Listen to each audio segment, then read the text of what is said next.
So guys, this is going to be our movement for the day on our New Zealand dollar JPY. So first and foremost, to those of you that are yet to subscribe to the channel, if you are new and you have not yet subscribed, guys, make sure you do want to click on the subscribe button. Make sure you like and share, and also guys, make sure you follow the Telegram channel to stay updated. You can also join the membership you can join the YouTube membership so that you will get exclusive updates, you will be able to get quality updates, and you will also get to get back-to-back trade with us, and also trade that will be taken for the week. So all this will be covered in the membership, YouTube membership. So subscribe in order for you to miss out on more updates. Now let's start with our trend on New Zealand dollar JPY. You can see that we are in an uptrend mode. This is our trend on New Zealand dollar JPY. We are in an uptrend mode. This is our trend on New Zealand dollar JPY. Now take a look at it right here. So markets really rallied up, right?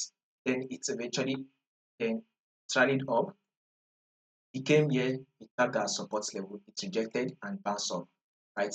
Market eventually dropped again to retest our support level. Guess what market did next? It eventually bounced up and came here. Now market has now come back, and this is what we'll be expecting. We'll be expecting it to actually bounce up again. So this is to tell you that we will be expecting a bullish move on our New Zealand dollar JPY. That bullish move will take out this high. So this high right here.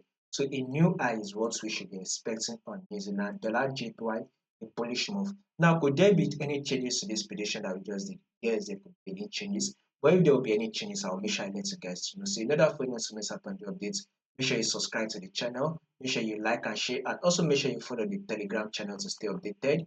You will find the link to the Telegram channel in the comment section.